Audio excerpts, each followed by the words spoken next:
Yes, we heard from Srila Param Guru Maharaj, Srila Bhakti Rakak, Sridhar Dev Goswami Maharaj, that beautiful, original, unique expression of Srila Sridhar Maharaj.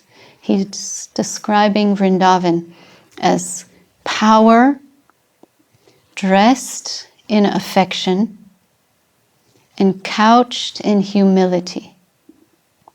Power dressed in affection and couched in humility. So power, Goloka Vrindavan, is situated at the very topmost level of Vaikuntha. Vaikuntha means unlimited spiritual transcendental realm.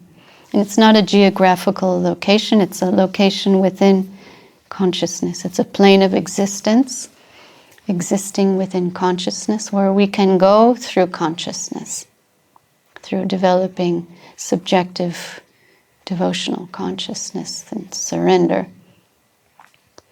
So there's gradation everywhere, within everything. There's gradation in the transcendental realm, the spiritual eternal realm, where there's Brahmaloka, Shiva Loka, so many Vishnu Lokas, Narayan, and going into the higher hemisphere, going into Ayodhya, Lord Ram, Ramachandra's abode, Dwaraka, Mathura, and Vrindavan, Navadvip and Vrindavan. And so there in Vrindavan, Krishna is Ishvara Parama Krishna Sachidananda Vigraha Anadi Adir Govinda Sarvakarna Karnam. He's the original primeval Lord, the original Supreme Person, and from him springs out all the different expansions, avatars, incarnations, and so on. That his infinite expansions are doing so many things, but he, the original primeval Lord, he's playing, he's living in his own personal, private, family life, situated in the topmost spiritual realm, and supremely powerful, but as Srila Sridhar Maharaj says, dressed in affection. His pastimes are affectionate and loving. And couched means like in a posture where not appearing so grand, but like in a relaxed mode, couched in humility, in a humble, simple environment where everyone has 2 arms, not 4 arms, like in the lower hemisphere, like in Vaikuntha, where Narayan, Vishnu, so many expansions, they have 4 arms. Everything's so majestic. Everything's awe and reverence and palatial. But as you go higher, it's called a prakrita, supramundane. It's beyond, it looks human-like, where Krishna is living with his friends and his abode. It looks like human society, but it's not. It's transcendental, it's spiritual. It's an eternal playground for the Lord, where he, the template of our human society comes from there. Everything that exists here, it originates in that transcendental realm. This is what we have here as considered a perverted reflection. So, when Gopakumar, the story of Sanatana Goswami in his Brihad Bhagavatamrita, he has Gopakumar on the epic journey of going through all these planes of existence. And in a very concise way, he's describing his experience in all these places. And Shivaloka and Vaikuntha, going to the abode of Narayan and Vishnu. And he's spending sometimes, he came from Earth. He went to the upper planetary systems and where so many self-realized souls like Tapaloka, they're living in, it's still the material side of existence, but they're more evolved and developed, and they don't even, in this one plane, higher heavenly planets, they're all meditating and they don't need to speak. They're reading each other's mind. They're communicating through telepathy. And he spent some time with them there. That was like cool, but he had a mantra from his guru, who was the Lord who came as his guru, gave him the Gopal mantra. He kept chanting that mantra and it was taking him higher and higher and higher and higher. And he penetrated all the material layers. There's like 8 layers covering the material side from the spiritual side, crossing the marginal plane, the Viraja, and entering into Vaikuntha. And he spent time everywhere, and it's described what each place is like. It's fascinating.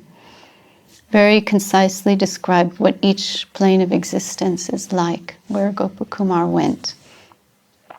And he was a cowherd boy by nature, and he was a cowherd boy in Govardhan, in Vrindavan. That was his birth in the material world. But he was also, his internal swarup, his spiritual nature was that of a cowherd boy, friend of Krishna. So, long story short, he finally gets to Goloka Vrindavan, the land of Krishna, through chanting his Gopal mantra. It's taking him higher and higher and higher. And finally, he's entering into Goloka. And he's seeing that, like, he had just been in Vaikuntha where everyone has 4 arms, and that's lower.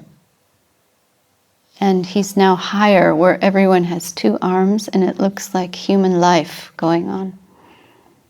And cowherd society going on. And Gopakumar's just amazed, like, this looks like my hometown in Govardhan, Vrindavan, but this is the eternal, transcendental, spiritual realm where Lord Krishna's abode. But he noticed, like, at this particular moment, everyone was in anxiety. He was walking around and he was seeing, like, miserable people, and he's just was like, what's going on? This looks like some ordinary misery, but it's not. This is not the ordinary human plane. And then he was talking to the inhabitants there and realized, like, Krishna had gone for cow herding. He took the cows, the cowherd boys, he was gone for the day. And the residents there couldn't wait for him to come back. A moment seems like forever. They're all in anxiety because of their deep separation from him. Mother Jashoda, the gopis, all the residents there are in anguish and separation from him. But he will come back for, lunch time or dinner time. And he was waiting, Gopakumar was waiting for Krishna to come back, and from a far distance he could see, it was evening time coming, he could see a big cloud of dust. And then he could hear the bells of the cows. And then he could hear the sound of Krishna's flute and the footsteps and the laughter of the cowherd boys. And as that cloud of dust was approaching, he could see forms. And he could see Krishna, Balaram, all the cowherd boys, the cows coming. And he starts to run because he's meeting his Lord for the first time in the transcendental world. And the Lord spots Gopakumar and runs towards him. And they run, and Krishna's welcoming him, and they embrace. Big embrace. And then fainted. They both fainted in ecstasy to see each other, to be united. And one detail was mentioned there that they fainted on the ground, and first Gopakumar came to consciousness and saw Krishna lying there unconscious, also in ecstasy from seeing his long-lost devotee coming home.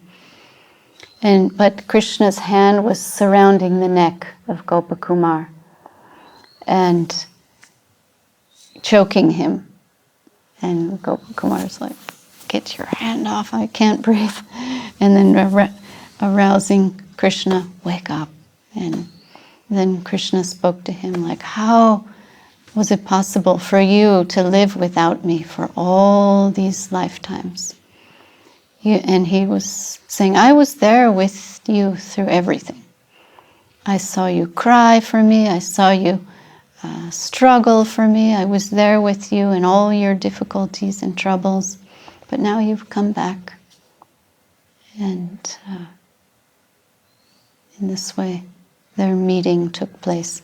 And Sanatana Goswami describes this for us as an example, what it's like to be welcomed into the transcendental eternal world. So,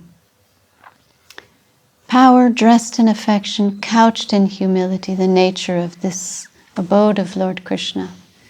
And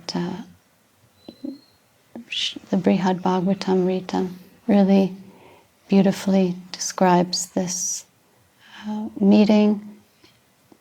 One can reference that to hear more detail about it, how beautiful it is. So, yeah, it's the ultimate example and description, what our home, our transcendental spiritual home is like.